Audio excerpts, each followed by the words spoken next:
बुनकर तंजीमें अगर सुन रही है मेरी, अभी एक वीडियो बाकी है अभी। बहुत परिषद के बोर्ड लगे, परिषद भी हो, ऐलान जंग भी हुआ। असल में ये लड़ाई बुनकरों के लिए नहीं थी, ये असल में ये साइकिल की लड़ाई थी। साइकिल, समाजवादी की जो साइकिल है ना, एक सदर को दूसरे लात मारा, धड़ से गिर गया, उसका बदला लेने के लिए पूरे शहर के बुनकरों को जमा किया गया। लोटस हॉल में पूरे शहर के बुनकरों को कि तुम्हारे साथ सरकार जुल्म कर रही है, कमेटी बनी है, करोड़ों का फायदा होगा, जमा कर लिए गए। लेकिन बदला इन लोगों से लेना था, क्योंकि इन्होंने लात मार के गिरा दिया सदारत से। और तुम पावरलूम कंपनी से लड़ने की बात करते हो। एमएलए और जो तंजीमों के लोग हैं, मैं सबको खराब नहीं बोल रहा हूं, न तो फिर कल से तनकीद शुरू करना, बहरहाल तैयारी है।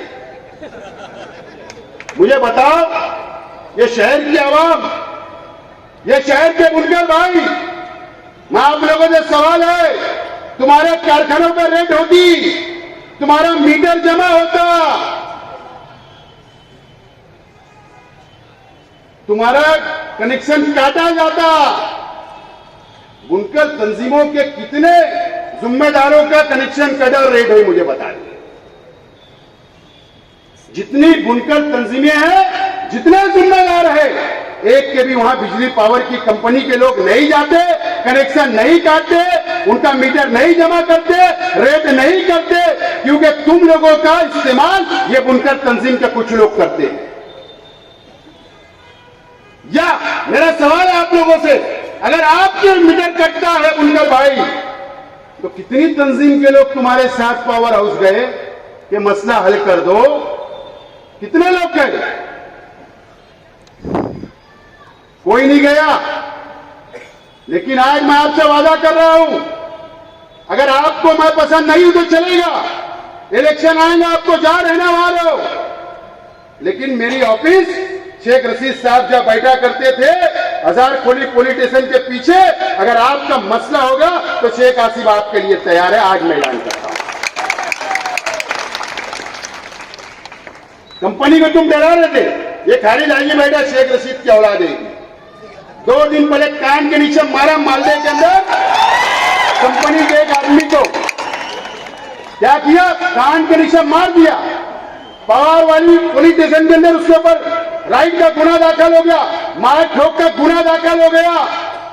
मैंने पुलिस को फोन किया, पीआई साहब, मतलब मेरा जलसा है, गुना दाखिल हुआ ना, मतलब मैं ये नहीं बोलूंगा क्या मत करो, ये हफ्ते के अंदर खाली दादी और उसके साथी आके अटैक हो जाएंगे, कोर्ट में भेज देना, जमानत करा लेंगे। इसको बोलते नुमाइंदगी। जेल भी जाना पड़े, मारना पड़े, मार भी खाना पड़े, उसके लिए तैयार होना पड़ता हूं। मैक्सी उठा के भागने से नुमाइंदगी नहीं होती। मैक्सी उठा के सर्वे नंबर 10 के अंदर भागने से नुमाइंदगी नहीं होती है। मर्दा मर्द वाली बात करना पड़ता है सियासत में, अस्तीन चढ़ाना पड़ता है। तो ये सब कुछ आइटम, ये सब क्वालिटी ये मंच के ऊपर मौजूद है। अब शहर को क्या फैसला करना है कर लो, हम लोग चलेंगे तो बोलो हम तैयार हैं, नहीं चलेंगे तो हमारी सियासत करेंगे। शहर तैयार हो जाए, ये कंपनी क्या, ऐसी 10 कंपनी को भी हम लोग जूते की नोक पे रखते हैं और उससे मुकाबला करने के लिए तैयार है। लेकिन हाँ, बुजदिली वाली बात नहीं। पावरलूम तंजीमें अगर आएंगे तो अगर मैं जेल गया तो तुमको भी चलना पड़ेगा, या तो तुम लड़ेगा मैं कपड़ा संभालूंगा तू लड़, ऐसा नहीं। लड़ाई सब साथ में, सब जेल में, सब जेल में। ये तमाम ही चीजें ये शहर के लिए जरूरी है। मैं न्याय अहमद साहब मुझसे बड़े बैठे, इन्होंने बोले कि नहीं, जलसे के अंदर किसी के ऐबों को उजागर नहीं किया जाता। मैंने इनकी बात को मान लिया। क्या बोले, किसी के ऐबों को ढांकना चाहिए, उजागर नहीं करना चाहिए। इनकी बात मैंने मान लिया, लेकिन 70% माना। क्यों 70% है? तो कल बोलेंगे ना शेख आसिफ झुट्टा था।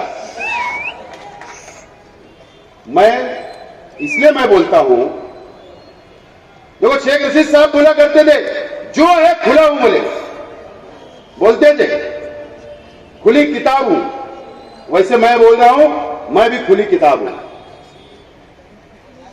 लेकिन पार्शलिटी करके सियासत की जाती, अपने आप को बहुत हाई लेवल का राजकीय बताया जाता, बहुत साफ सुथरा बताया जाता, बहुत एजुकेटेड बताया जाता, बहुत मजहबी बताया जाता। इसके लिए कुछ लोगों की कुंडली अपने पास रखना पड़ेगा सियासत में। आज सिर्फ मैं एक हल्का सा टेलर बता रहा हूं, वीडियो में लाया नहीं मैंने, एकदम एक आधे मिनट की है। किसी का स्कैम है, बॉन्ड धोखेबाजी का, किसी की व्हाट्सएप चैटिंग है, कोई बेचारा रिक्शा वाला किसी को लेकर जा रहा है। ऐसे कुछ चीजें है।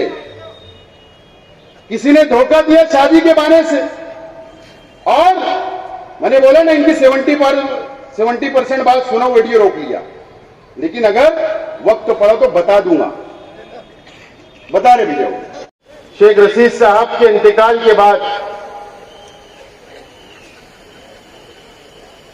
ये पहला इनकलाबी जलसा हम लोग ले रहे हैं।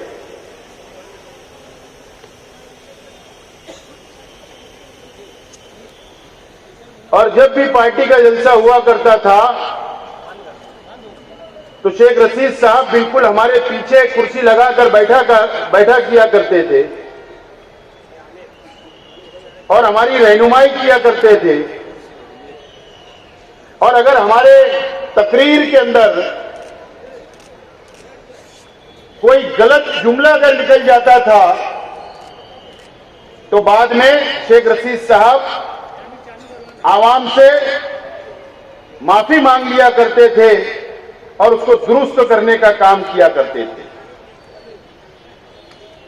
लेकिन आज शेख रशीद साहब हमारे बीच में नहीं है।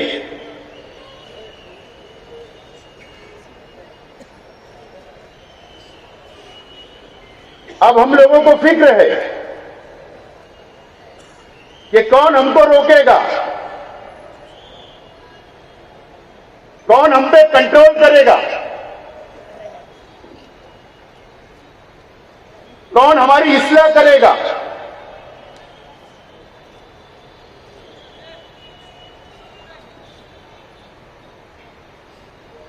आज मेरे चाचा जलील दादा भी यहां पर है, अकील चाचा भी है, मेरे परिवार के लोग भी हैं। ये जरूर हमारी रहनुमाई करेंगे, हमारी सरपरस्ती करेंगे।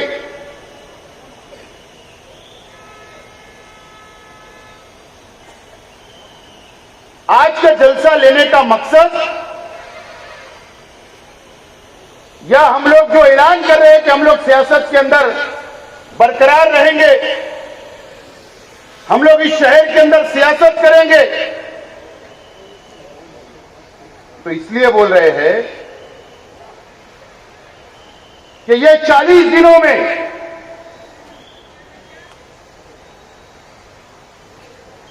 जहां पर शेख रशीद साहब बैठा किया करते थे प्रभाग ऑफिस पर, वहां पर कई बुजुर्ग शेख रशीद साहब के साथ किसी ने लूम चलाया, किसी ने हमाली की, किसी ने मजदूरी की। शेख रशीद साहब का पुराना दोस्ताना है। ऐसे हजारों लोग आकर हम लोगों को हिम्मत देने का काम किए, हमारे सर के ऊपर हाथ रखने का काम किया और उन्होंने हिम्मत दी कि आप लोग आगे बढ़ो, हम आपके साथ हैं, इसके लिए आज का जलसा लेकर हम आज ऐलान जंग करने के लिए मैदान में उतरे।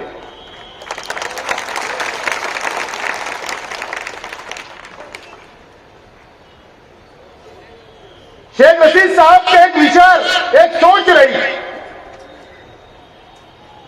40 साल शेख रशीद साहब ने इस शहर के अंदर सियासत की, म्युनिसिपल काउंसिलर से लेकर एमएलए तक, मेयर तक शेख रशीद साहब ने इस शहर के अंदर नुमाइंदगी की, सियासत की। मैं समझता हूं कि निहाल अहमद साहब के बाद शेख रशीद साहब का नंबर लगता है, जो 40 साल इस शहर के अंदर शेख रशीद साहब ने सियासत की और कामयाब सियासत की। क्या वजह? शेख रशीद साहब ने कभी भी अपना माजी नहीं भूला। शेख रशीद साहब ने कभी भी अपने वो साथ में लूम चलाए हुए उनके साथियों को कभी नहीं भूला। शेख रशीद साहब ने कभी ये नहीं भूला कि मेरे साथ पावर लूम चलाया करते थे। कभी शेख रशीद साहब ने ये नहीं भूला कि मेरे साथ कभी हमाली किया करते थे। शेख रशीद साहब ने कभी ये नहीं भूला कि देहातों के अंदर जब शेख रशीद साहब चूड़ी बेचने जाया करते थे तो बेडशीट का और चादर का धंधा करने वाले शेख रशीद साहब के साथ फेरी पे जाया करते थे। कभी उनको नहीं भूला। इसके लिए 40 साल ये शहर के अंदर शेख रशीद साहब ने सियासत की। गरीबों को कभी नहीं भूला, झोपड़पट्टी की आवाम को कभी नहीं भूला। हमेशा उनको साथ लेकर चलने का काम शेख रशीद साहब ने 40 बरस किया और शेख रशीद साहब इस दुनिया से चले गए। और ये मंच में बैठे हुए लोग, ऐसे कई हमारे साबिक कारपोरेटर आज बैठे हैं। शेख रशीद साहब ने किसी को कारपोरेटर बनाने का काम किया। शेख रशीद साहब ने किसी को स्टैंडिंग चेयरमैन बनाने का काम किया। अनेक लोग हैं। शेख रशीद साहब ने अनेक ओहदों के ऊपर कई लोगों को पहुंचाने का काम किया। अपने साना बसाना साथ लेकर चलते रहे और इसीलिए आज ये पूरा मंच इस बात की गवाही दे रहा है कि नहीं, शेख रशीद साहब नहीं है तो भी हम आपके साथ हैं, आपके परिवार के साथ हैं। अगर शेख रशीद साहब अपनी जिंदगी में इन लोगों के साथ अगर गलत किया करते तो आज ये लोग बैठते नहीं, बल्कि चले जाते थे कि अब शेख रशीद साहब गए, आपको भी टाटा बाय बाय हमको कर देते थे। लेकिन आज क्यों बैठे? ये हिम्मत देने के लिए बैठे हैं। ये शहर की आवाम को ये मैसेज देने के लिए बैठे हैं कि हम शेख रशीद परिवार के साथ मजबूती के साथ खड़े हैं। ये मैसेज देने के लिए लोग बैठे हुए हैं।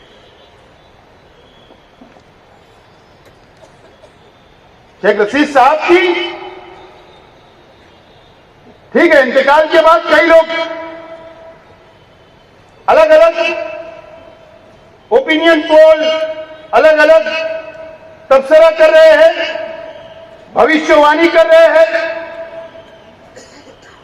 कई लोग सोच रहे हैं कि रास्ता साफ हो गया।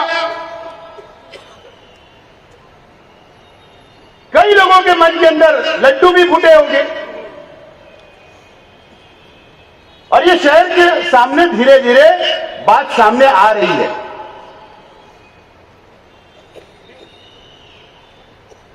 शेख आसिफ क्या, शेख रशीद परिवार क्या, जिस बाप ने 40 साल इस शहर के अंदर राज किया, उस बाप की औलाद हम है, याद रखना।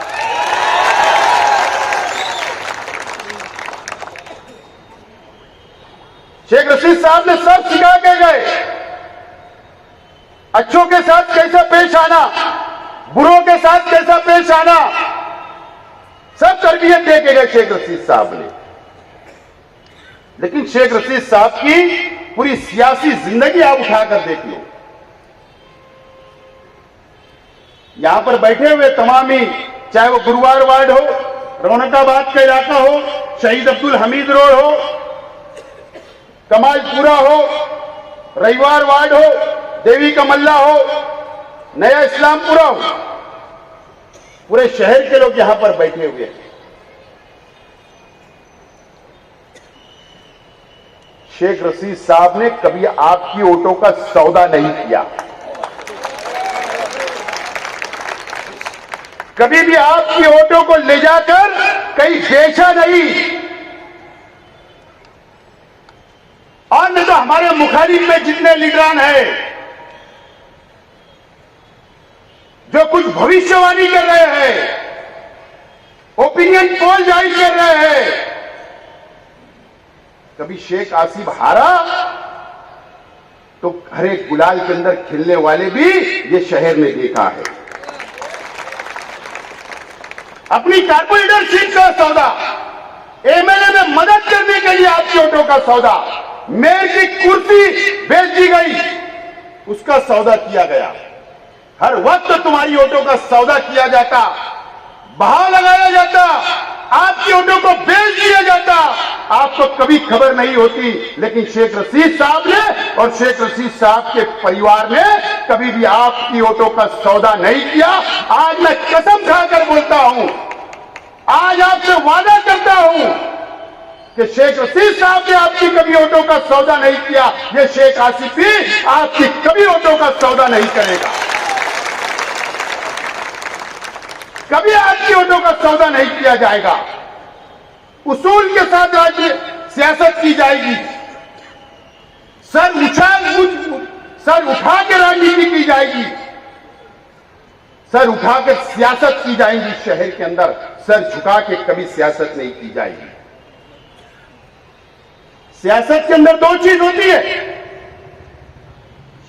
या इलेक्शन हारा जाता है या इलेक्शन जीता जाता है, इसके अलावा कुछ नहीं होता है। और अल्लाह का करम है कि 2 टाइम शेख रशीद साहब इस शहर के एमएलए बने, 1 टाइम मैं एमएलए बना, 2 टाइम शेख रशीद साहब मेयर बने, 1 टाइम मैं मेयर बना, 2 टाइम मेरी वालदा मेयर बनी। एक दूसरे कोई भी खानवेदे को यह एजाज नहीं हासिल है। और हारे भी फिर खड़े हुए और फिर रहेंगे, और अगर आपका साथ रहा तो इंशाअल्लाह फिर जीतेंगे। लेकिन आपकी वोटों का सौदा नहीं किया जाएगा, ये वादा आज मैं इस मंच से करता हूं। कभी आपकी वोटों का सौदा नहीं किया जाएगा, ना शेख रशीद साहब ने किया और ना हम करने वाले हैं। और अगर ये भी सोच रहे होंगे कि शेख रशीद के परिवार को दबा दिया जाएगा, दबा के राजनीति की जाएगी, तो ये भी नहीं होगा।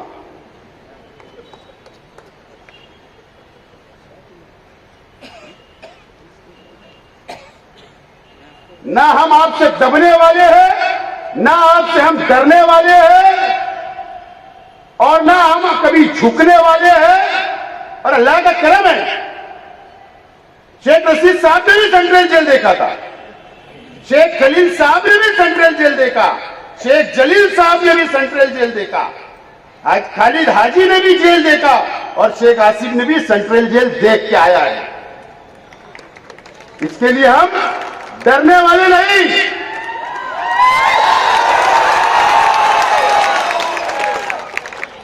डरने वाले नहीं है।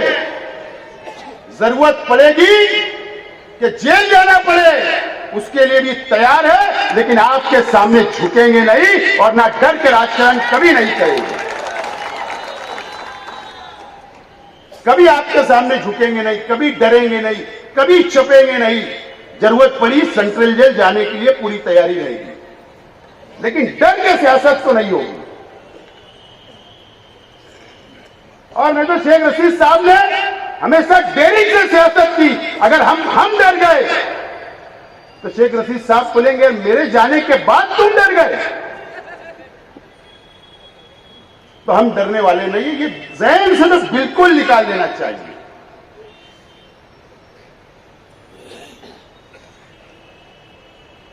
ये हमारी अपनी पॉलिसी रहेगी। मैं पॉलिसी डिक्लेयर कर रहा हूं आज शहर के सामने,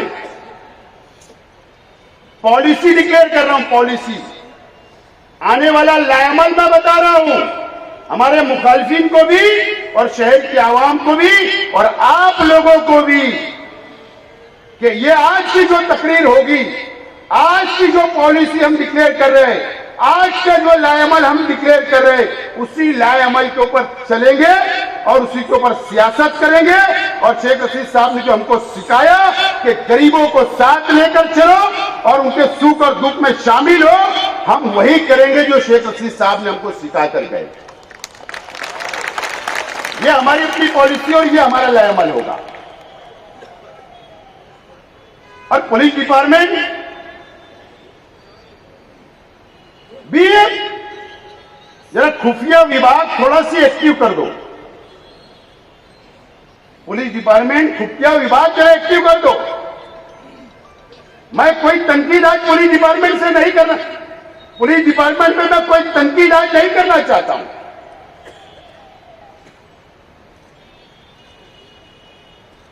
मैं बिल्कुल कोई भी तनकीद के मूड में आज नहीं हूं।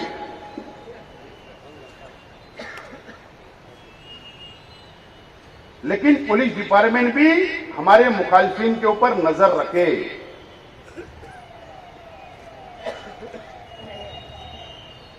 दोस्तों और साथियों, ये बात मैं यही छोड़ रहा हूं, आगे डिपार्टमेंट से मिलकर मैं बात करूंगा। लेकिन ये मालेगांव शहर मस्जिद और मीनारों का शहर है। मालेगांव शहर मस्जिद और मीनारों का शहर है। यह खानकाहों का शहर है।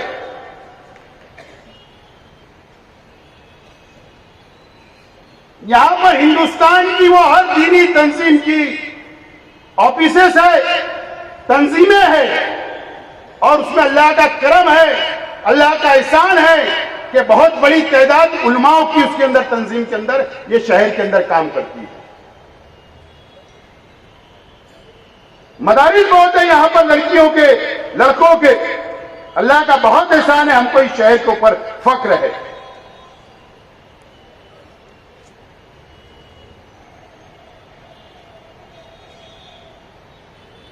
यहां पर तालीमी अदारे भी बहुत है।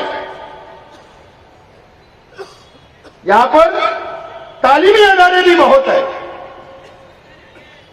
और अल्लाह का करम है, यहां का एक बच्चा आईएएस भी बना। हमारा नाम, हमारा शहर का बहुत ऊंचा मुकाम है हिंदुस्तान के अंदर, मुल्क के अंदर, दुनिया के अंदर।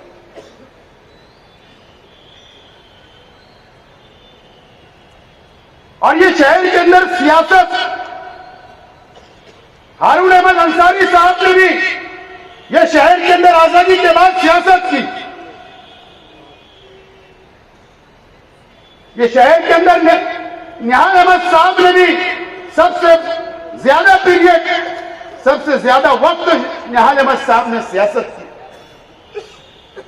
शेख रशीद साहब ने भी शहर के अंदर सियासत की।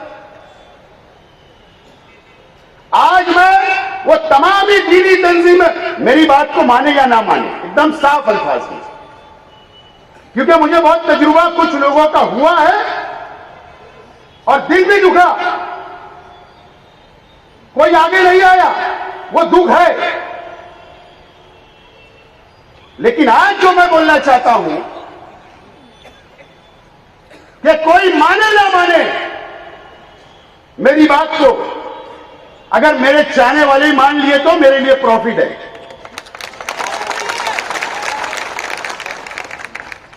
मुझे बताओ आज ये शहर की हालत क्या है, ये शहर की सियासत किस तरफ जा रही है। मेरा सवाल है इस शहर के तमाम ही दीनी तंजीम के जिम्मेदारान से, तालीमी अदारों से, ये शहर के मोतबर लोगों से, तमाम ही बिरादरियों के तमाम ही सदर व अरकान से और ये शहर की आवाम से मेरा सवाल है कि आज ये शहर की सियासत किस रास्ते के ऊपर जा रही है। आज मेरा आप लोगों से सवाल है। ये बहुत दिन बाद जलसा हो रहा है, बहुत दिन बाद मैं तकरीर कर रहा हूं बड़े मंच से। ये शहर की सियासत किस रुख के ऊपर जा रही है। ये शहर की सियासत फिरका परस्तों के गुलामी की तरफ, फिरका परस्तों के सामने झुककर गुलामी की तरफ ये शहर की सियासत जा रही है। और अफसोस कि शहर का एमएलए एक आलिम दीन है और उसके बावजूद फिरका परिस्तों के सामने गुलामी की सियासत ये शहर के अंदर, और यहां का मुसलमान मैं खुले अल्फाज में कहूंगा तो गुलामी की तरफ लेकर जाया जा रहा है। मैं इस मालेगांव तालुके के हिंदू भाइयों से मुझे कोई एतराज नहीं है। मेरे जितना मैं मुसलमानों को मानता हूं उतना मैं हिंदू भाइयों को भी मानता हूं। लेकिन अगर कुछ सियासी लोग अगर हिंदू और मुसलमान लड़ाने की बात कर रहे हैं, या मुसलमानों को कुछ फिरका परस्त पार्टियों के लोग अगर दबाने की कोशिश की जा रही है, मुसलमानों को गुलाम बनाने की कोशिश की जा रही है, तो आवाज कौन उठाएगा? बता रहे हो वाला वीडियो